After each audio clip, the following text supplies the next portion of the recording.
Well, day 3 of Royal Ascot is over, and it was a very tricky one for the punters, with the first race opening up with a 150 to 1 winner with Valiant Force. Trained by Adrian Murray for Ammo Racing, this horse won the Norfolk. He was very fast. It was a very fast race, over 5 furlongs for the 2-year-olds. I thought the American horse, American Rascal, obviously brilliantly bred horse by curling out of Lady Aurelia. I thought he was very, very disappointing. I thought Elite Status ran well. He finished third, lost nothing really in defeat, and I thought Malk ran a tremendous race, finishing second for last year's Winning Connections. Second race on the day was a race to remember, because this was won by the King and Queen Consort, their first ever winner at Royal Ascot. This was won by the horse Desert Hero, given a brilliant ride by Tom Marquand. He took the daring route through the middle and just held on from Valiant King of Oisin Murphy, who's had another second this week. The third race was the Ribblesdale, won by Warm Heart for the Coolmore team, Aidan O'Brien. I thought Alasifa, she was the big talking horse of day 3. I thought she ran a very, very disappointing race. She was obviously below form. Be interesting to see where she goes next. Perhaps a Yorkshire Oaks could be for her. The Gold Cup was a brilliant race. Frankie Dettori, I thought he gave Courage Don Ami a brilliant ride. Taking the daring route, again, he was a bit unlucky in running. Gaps closed, and then luckily the gap opened and he split them like the Red Sea. He went through and went clear of Coltrane, another second for Oisin Murphy.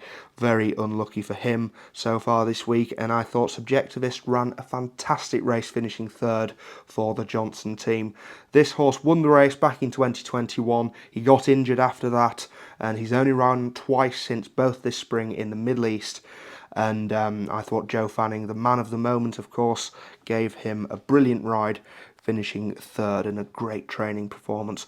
The race after that was a complete cavalry charge. This was the Britannia, won by Docklands. Usually you don't see favourites win at these big field handicaps, but Hayley Turner delivered Docklands to win the race under a cool ride. She's very good in these kinds of races, is Hayley.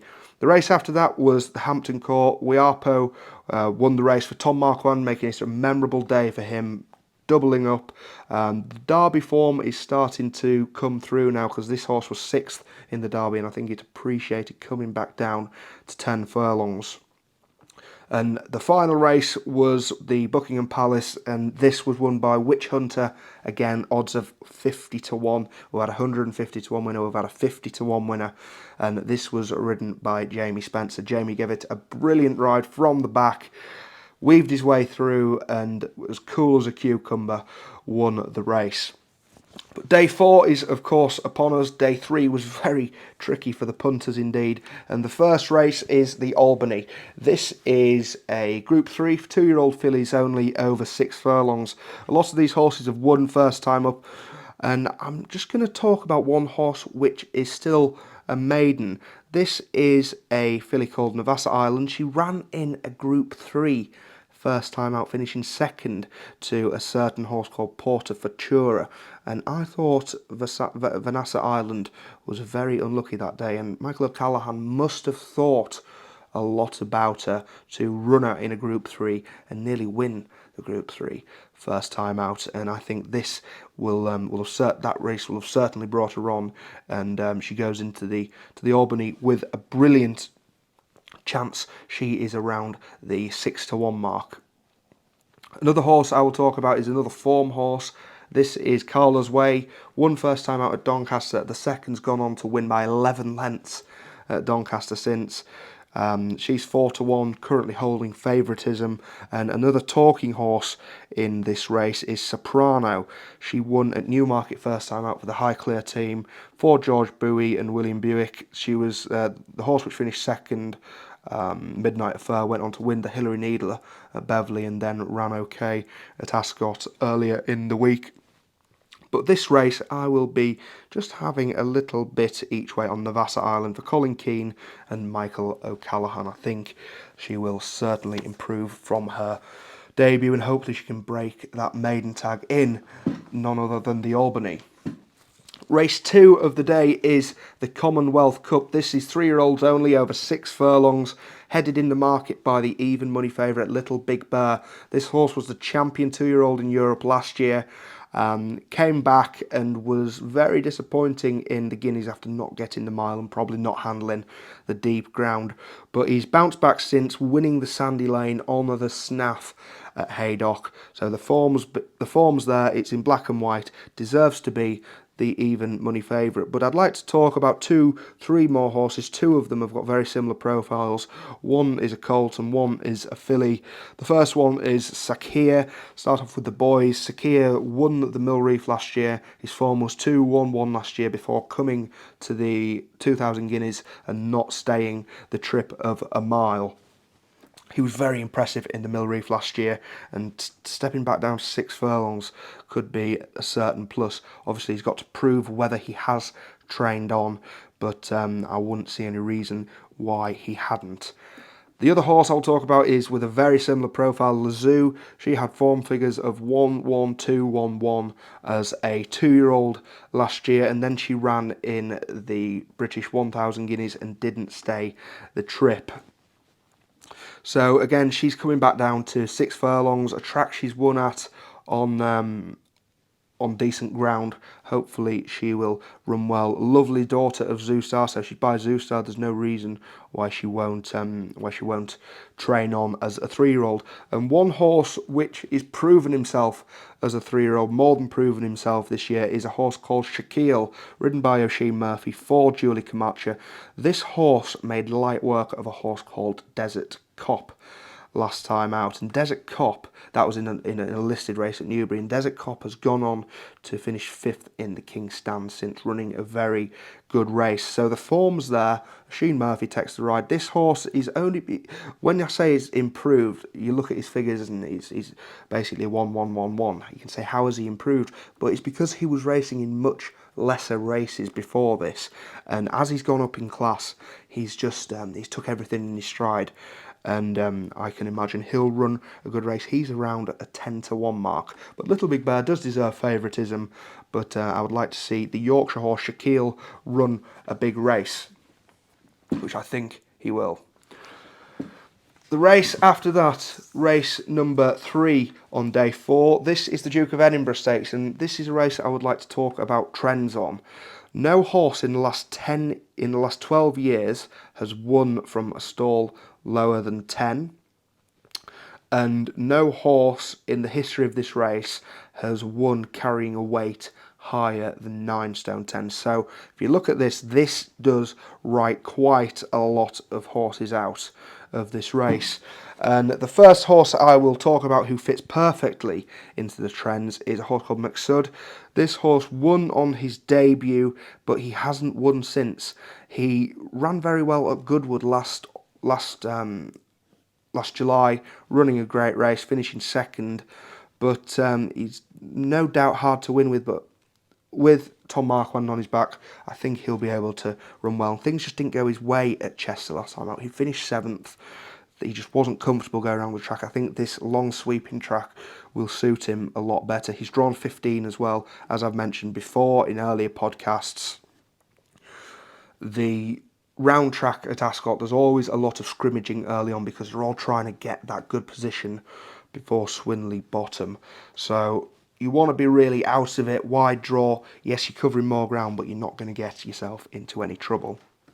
Another horse which fits the trends is now Al Nafir. He's only 5-1. I can't see much value in this. Maksud, by the way, he's 8-1.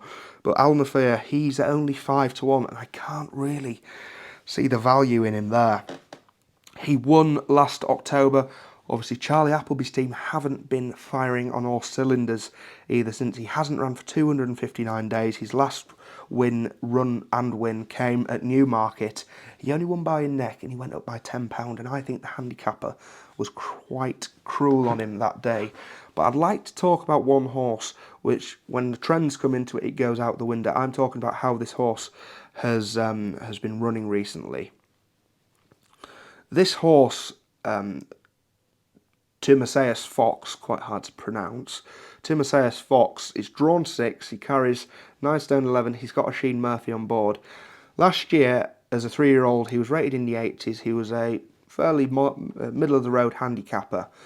And over the winter, the Balding team gelded him, and now he's gone from strength to strength. He's won his last 2 races and does not look like slowing down.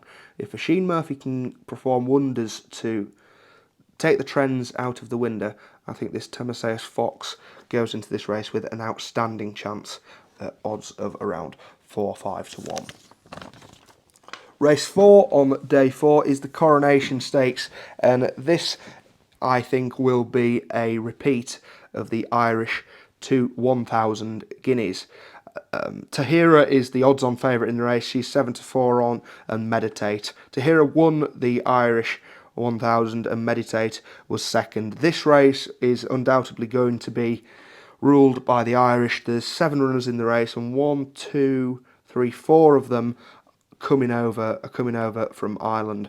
The best chance of the English horses is probably Queen for You for John and Thady Gosden, but I think Tahira will take a lot of beating in this race. I think that Irish 1,000 guineas form will be turning out quite strong.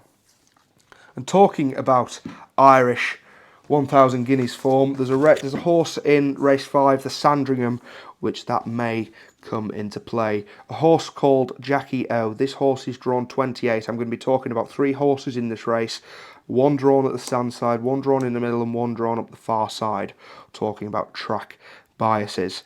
This horse, Jackie O, she didn't have a lot of luck in running last time out, and she was 5th in none other than the Irish 1,000 guineas. She's 5 to 1. I don't like to back favourites in these kinds of races, but she deserves to be. And if there was a lot less runners in this race, obviously stating the obvious there, she'd be a lot shorter than this. But 5 to 1, she's bet to nothing each way. And if she repeats that form of the Irish race, she's only run 3 times in her life.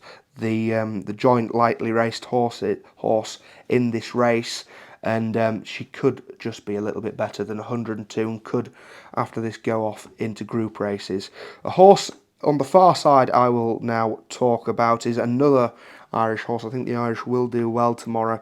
Trained by Jesse Harrington, ridden by Colin Keane. This is a 25 to 1 shot, so could get a bit of value. Obviously, there's 31 runners in Sandringham, so you can get plenty of each way places with whichever bookmaker you are using. But Foniska, this horse didn't stay 10 furlongs last time out, and she set a very strong gallop as well. A lot of it's set up for the closers that day, and I think this race over the mile, I think the trip will be perfect for her, and stepping back down to a mile from 10 furlongs could just be perfect for Foniska, and she could be overpriced 25 to 1. Another horse in the middle, so I've talked about Jackie O in 28, Foniska in 4, so far side, so the far side and stand side. Girl Racer drawn 13 in the middle. This horse ran, it won first time out, she only ran 3 times, so again a very lightly raced horse. Won first time up, and then she was 6th in the Nell Gwyn, ran very well that day. She was making ground up, and this stiff mile could really be right up her street. And then she ran at Haydock last time out. She is one of the English horses trained by William Haggis for the man of the moment, Tom Marquand. She's a 14 to 1 shot, and then she ran last time out at Haydock. She went off the favourite, but nothing went right for her. She lost a shoe, she stumbled at the start, and it's just a race to completely throw out of the window. But I think Jackie O can win the Sandringham. I think she goes into the race with the best form, and could just be a little bit better than some of these handicappers.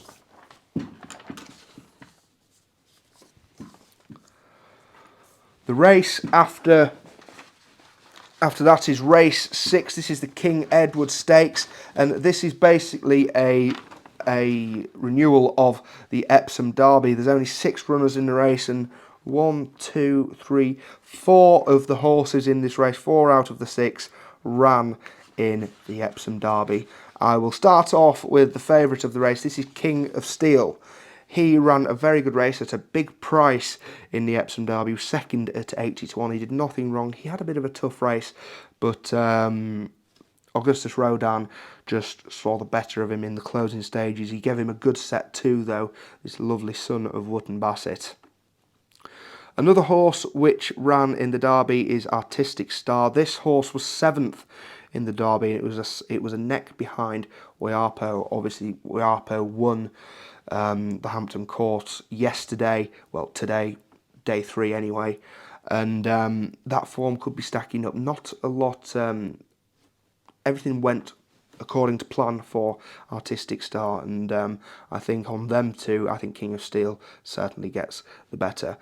Arrest is a horse. There was a lot of talk about this horse in the Derby. Went off favourite for the Derby. He was so impressive in the trial at Chester, and then in the Derby he just didn't handle Tassingham Corner, and Frankie gave him a very easy time.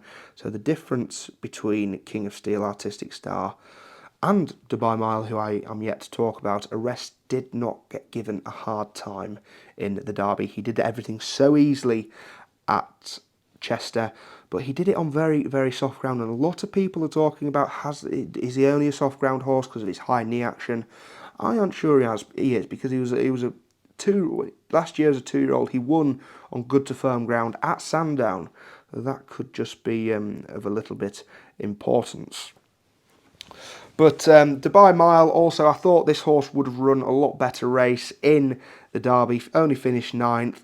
Ran very well in the Guineas though, staying on for 5th. And I thought it would just have appreciated the step up in trip. But obviously not. Maybe can bounce back, but I do think I think maybe 10 furlongs is more his trip than a 1.5 miles. But I would be taking a little bit of a chance on Arrest. King of Steel's the obvious even money favourite, but King of Steel had a very tough race that day, and Arrest didn't, and that could just be the playing card in this race. That's the King Edward Stakes.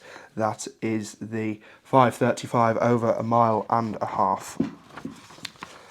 The final race on day 4 of Royal Ascot is the Palace of Holyrood House.